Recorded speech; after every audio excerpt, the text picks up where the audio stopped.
Hello and welcome to This and That, a weekly show which is completely unplanned, unrehearsed, unscripted, and all about the technological things involved with video production. We also use this as an opportunity to experiment and find out what we can do with our video production equipment, so you can see some of the snazzy effects and things that can be achieved. And the internet is certainly changing the world of video production.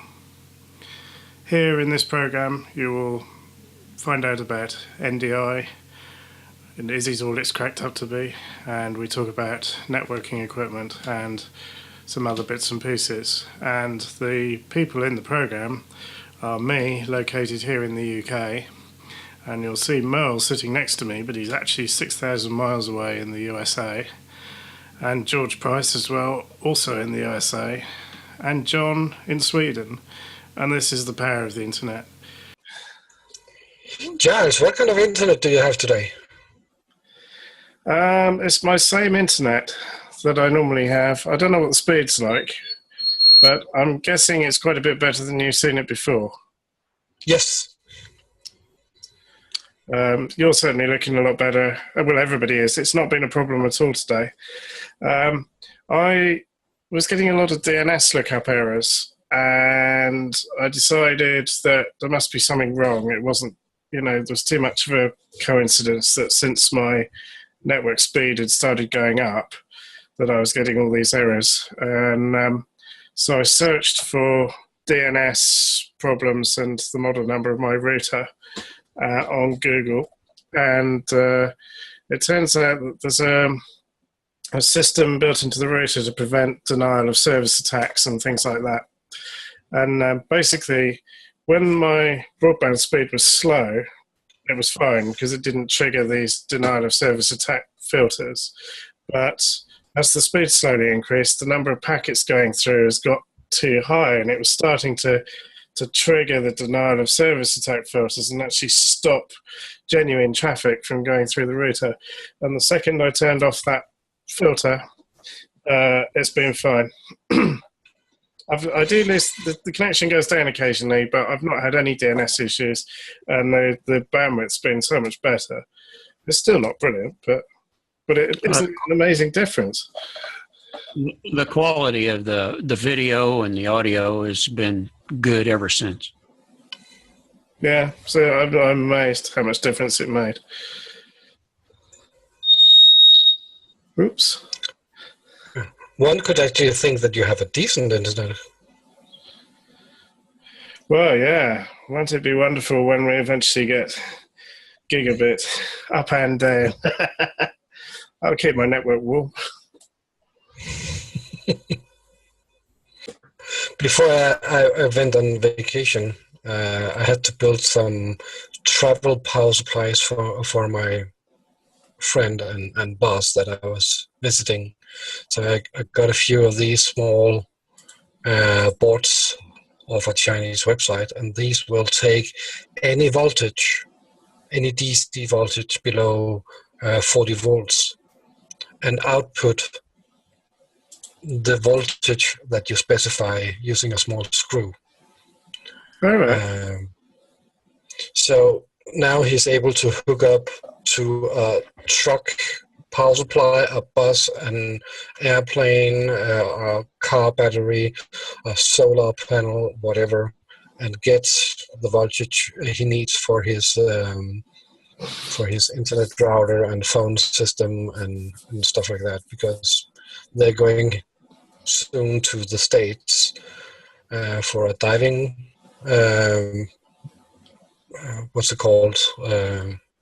conference, and then they go to New Zealand and Australia and probably Thailand as well. So they will be doing a lot of traveling, and they didn't want to carry around 20 different power adapters and stuff like that. It seems like a sensible solution. There should be a market for that. Yeah, well, you can buy something like it, but this was actually very specifically purpose-built. So I made a small power plug for the car outlet. And then you can hook directly one of these into that, or split the cable to hook up 4 of these. And yeah, it doesn't take as much effect, only 3 amps. But yeah, I have parts lying around here. Everywhere in cables, connectors, adapters. I put on some micro voltage displays on it as well. Can you imagine that to measure DC voltage, all you need is one of these? Really? Yeah. This is a complete voltage sensor with digital readout. Wow. Well, I think I should have to have one of those. I think you can get them for something like less than $2. Yeah.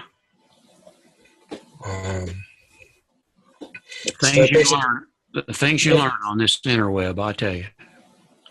So I basically took a module like this and hot glued one of these on. Yeah. So the cables and wrapped them in a heat shrink. So it became as light as possible, taking up as little space in the suitcases as possible. I went the extra mile and actually converted the batteries for my cameras to a universal power supply as well. Hold on. Oh, we are up and running. That's what you call handy as a pocket on a shirt. And I didn't cut off the extra part of the screws because I can just connect it with a rubber band. Oh yeah, that's pretty cool. Pretty slick. And I made an extra USB outlet as well. Oh. So this SDI adapter can actually run for something like 12 hours off one of these batteries. Amazing. And the plate was a bit expensive. I think I paid $6 for it.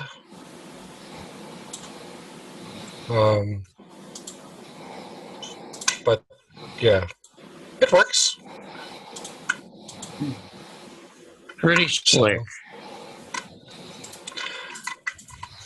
Well, when you buy these cheap SDI converters, you don't get them with support for standard batteries. No. So I figured that I was going to need it at some point, and then I might as well make my own.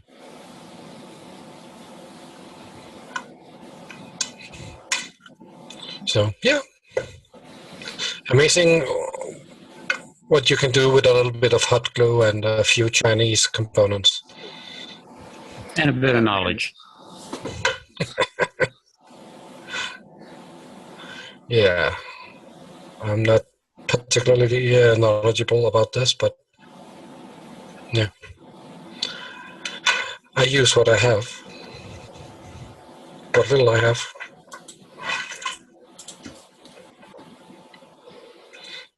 I mean, it's fun to do projects like this, because as you go along, you realize what you need and what you actually are ready to pay for. Yeah. Mm-hmm. And once you realize that you're ready to pay for it, and then you also realize how expensive some things are. and I think it's a general sickness that in a lot of these components that are used in professional broadcast, I mean, they are really high quality, no question about it, but they are also extremely overpriced. Yes. Um, I think you're right. I mean, an HDMI to SDI converter like this, nowadays you can find them for $25 on eBay. And I can find companies here in Sweden that still try to sell the more expensive Blackmagic or Aja or whatever other brand for some of them actually try to sell them for more than $1,000. Ah, Yeah. And I'm sure that there's some reason for it. It used to be expensive. It used to contain expensive components, and they probably have some features that and can do some upscaling and downscaling and make coffee and stuff like that. But come on, sometimes I just think that some of these companies, the old, well-renowned companies, they haven't realized that technology gets old, and you have to either adjust the price on your product or make new products. yeah, we might be surprised just how many of those expensive ones are sold, though, by people that don't know any better. You know. Yeah, but I actually saw the Swedish national TV showing up at this event this summer. They had a box with different types of adapters, and I'm sure that they're probably not as expensive as what I've seen, and they buy in bulk, but it was at least $400-500 a piece. they had a box. Not a small box with all these adapters, and so yeah. The broadcast TV companies are using HDMI cameras then, and have to convert them to SDI, do they? No, but I would think that sometimes they have to hook up to different sources. Yes, of course. Yeah. I'm not even sure if they use SDI. Well, they probably do, but I identified a few HDMI and VGA and composite and as well as component boxes, converters that would convert to SDI. Yeah. I guess they consider it a box of interconnectivity. It's a toolbox to them. I'm sure that I also saw some fiber adapters and some audio only adapters as well. It would make sense to make a broadcast van as the one they had. It would make sense to base everything on SDI. Yes, definitely. Well, this is the direction I'm going, I think. SDI certainly seems to be easy to interconnect with, but the trouble is you need a sort of £700 or £800 card in the computer. But then for £800 you get 8 inputs as well. That's for a brand new card as well. So yeah, but on the other hand, now we have NDI. Yeah, we don't need SDI. Well, you say that. I've been giving this a bit of thought because I mean we go out on the road a fair bit, and yeah, okay, you could use Ethernet as long as you've got a DHCP server and everything you need for the boxes to get IP addresses and everything. But just SDI just strikes me as being simpler. And, yeah, but when you think about it, NDI also supports IPv6, and IPv6 doesn't need a DHCP server. Right. And a DHCP server is very simple to set up to get a local network running. You can run Ethernet over fiber at almost any distance. You can run it wireless. You can cover a whole area with Ethernet using Wi-Fi. You can use point-to-point, or you can use heavy-duty Ethernet cable to lay out on the floor where people will walk on it with heavy-duty connectors and stuff like that. Granted, it's very flexible. Yeah. Oh, yes. Yeah. But that's the catch, isn't it? Because at the moment, to connect an HDMI camera directly to Ethernet, you need something like the Bird Dog adapter, and they're 700 quid shot. And I can buy an 8-port SDI card for the same money. And SDI adapters for HDMI. And I'm just looking at it and thinking, as good as NDI is, and as amazing as it is it the right thing for us? And I'm not convinced at the moment. Yes, I know it's easy to set up DHCP servers and stuff. I'm just putting my phone in hotspot mode and I've got one. But I just think it's maybe a bit too soon to be using that technology on the road. I think in a building, and if you've got computers you can plug your cameras into to get the image into an NDI format, then great. But I'm not sure. I'm not convinced yet about going there. I agree with you that this is the dawn of NDI. NDI is not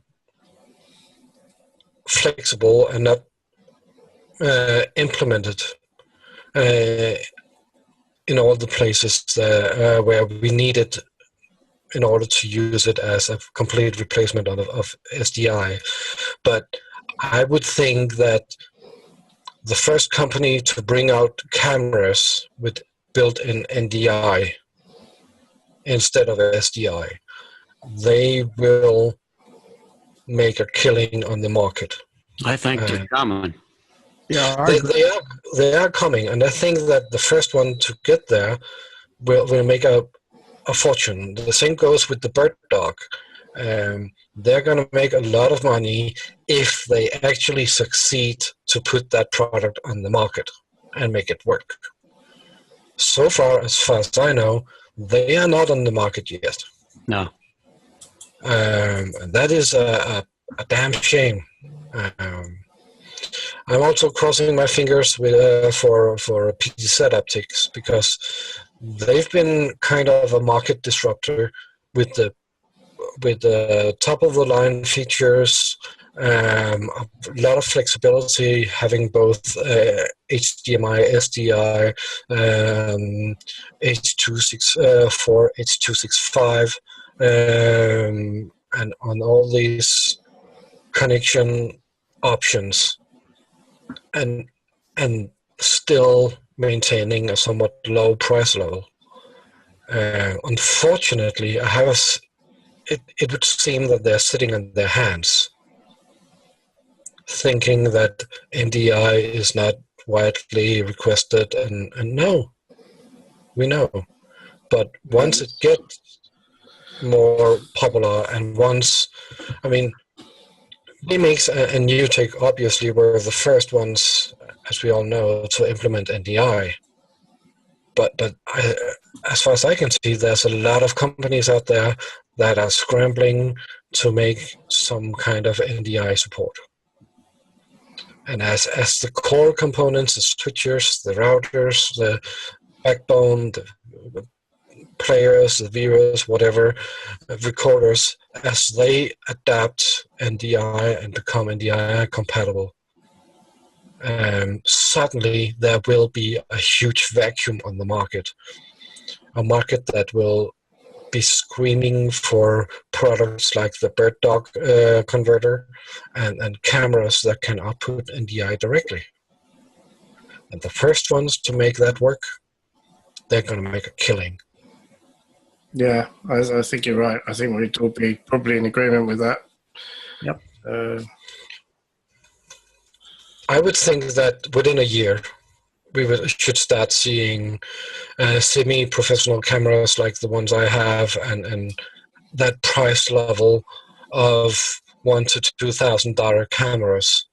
I would think that they should start popping up on the net with NDI support, because I mean, we have gamers, we have sports events, we have exploding community streaming sport, e-sport, stuff like that on Twitch, YouTube, and whatever. New sponsors are opening their eyes to that market and realize that it's a good place to be. So we start to see real money flow into those areas as well. In turn, people expect high quality video production. Yeah. And stuff like that. And NDI is just so easy. I mean, buy vMix, buy an NDI enabled camera, and you can set up a high quality stream. Absolutely. Oh, I mean, it's definitely almost there, isn't it? It is just getting the price point right. And as you say, getting the products to market. It feels incredibly slow, doesn't it? But I know it isn't really. It's just we're all desperate to get the gadgets. But well, let's keep our fingers crossed that it goes the way you predict, because I think that is obviously the future. Everything over IP in my mind is the future, really, isn't it? Yeah.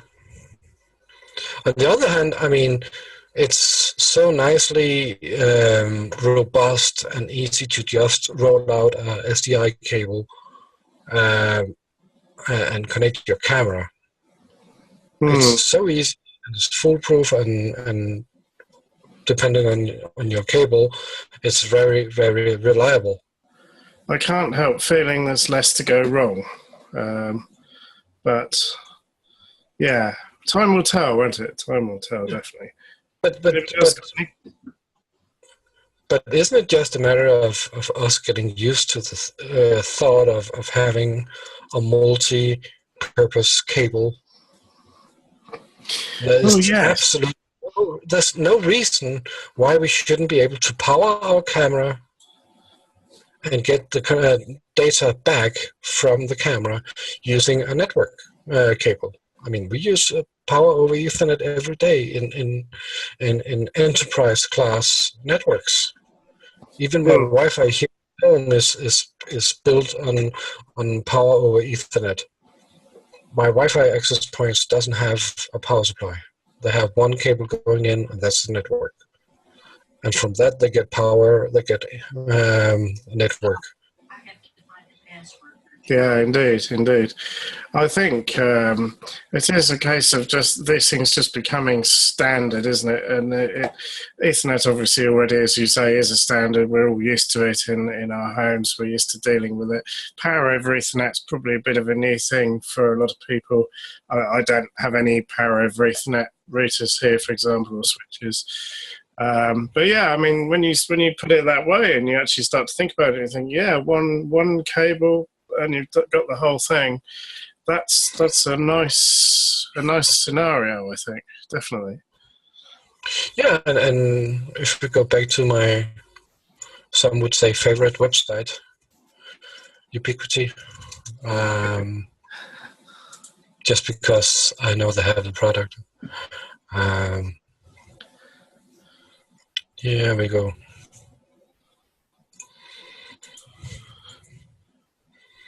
They have a selection of routers and switches. And that was not what I was looking for. I was looking for the switches. Here we go. A switch like this can provide power to all your infrastructure network-wise. If we go out that line, you could hook up 2 or 3 cameras, your router, even your computer to a unit like this, and everything would be powered and the data would flow in between them. Yeah, that's nice. That's nice to think. I'm not sure about 150 watts for the computer, but Of course. I like the look of it from a camera point of view. I measured the camera power consumption the other day. My cameras here, the Panasonics, can run 6 hours, so they use 5 watts. Right, that's pretty impressive, isn't it? Only 5 watts. Can't be very bright. Sorry, it's my little joke. But that is including the small LED search monitor on it. And they really don't take a lot. Right. What do you make of all of this, George? Well, the switching. Now, how many components can one switch handle at a time? I thought they could only handle two computers or whatever at a time, but someone said that some switches can handle more than that at one time. Oh yes, a switch like this can basically a switch like this can handle traffic from, well, it has 8 ports, but you can chain them Right. in various structures. You can make a star mesh, you can put them daisy chained and stuff like that. Eventually it will start to become inefficient, but handling traffic for 500 common internet users shouldn't be a problem for a device like this. A switch like this can handle wire speed switching, and that will so it can input and output something around 16 gigabit per second.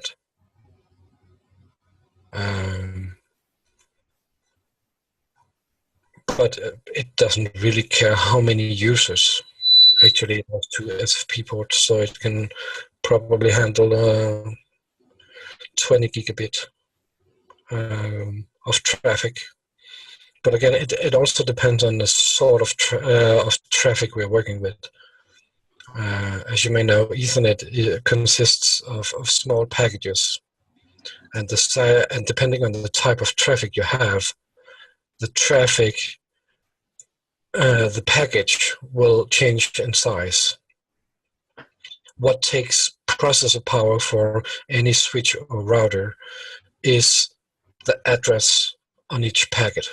Forwarding the rest of the payload in the package is down to hardware. It doesn't really take any processor or thinking. It's only handling the envelope, and that is why you also see performance changes in access points designed for SOHO environments and enterprise environments. I've seen and heard a lot of people trying out NDI with their ordinary Wi-Fi at home, and it didn't perform as expected. At the same time, I could hook up and stream NDI over my Wi-Fi here at home. And that is simply a matter of my Wi-Fi is enterprise grade. It has the extra power to handle all these package labels that NDI sends out, because it sends out a lot of small packages. So it's down to the quality of the equipment, basically. So for those of us that don't know much, if anything, about networking, I've got a router that is a 4-port router, and I've used 4, but I need maybe 3 more. So what kind of a switch do I need to get? Any switch will give me the 3 more that I need. Okay. Yeah. So basically, for a small setup like that, almost any switch will handle that traffic. Just for the to provide an example, I just got myself a small one, Netgear.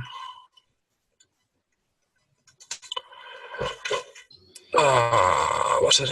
GS 108.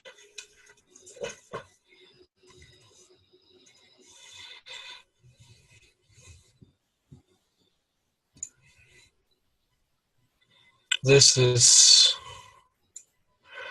Yeah, that's one I got here. I use it on a couple computers. This is actually quite an advanced little box, but it only costs $40, providing 8 ports, gigabit. It's even managed, so there's a web interface, so you can configure various options and virtual networks and stuff like that. But this one would be perfect for most situations. Now, guys, after this set, I'm going to have to leave you. Yeah, I am too. Yeah. I've taken up all your time again. No, it's okay. It's fine. But that's the same switch I have here. Been worth every second. Well, I'd like to thank everybody for joining in this evening. I think it's been very interesting, and I'm sure we can get a program out of this if I can just fix that. It's really been an interesting show or time or afternoon. Really appreciate everybody. Yeah, me too. It's a pleasure, George. Thank you for joining, and it's good to have you along. And you, John, thank you very much for everything, and lots of useful information there. Absolutely fantastic. I'm going to have to pack it in as well now, so I'll say good night to everybody, and let you all say good night to each other.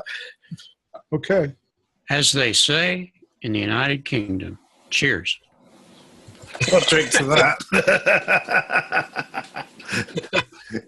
And in Sweden, skål. Oh, yeah. Go.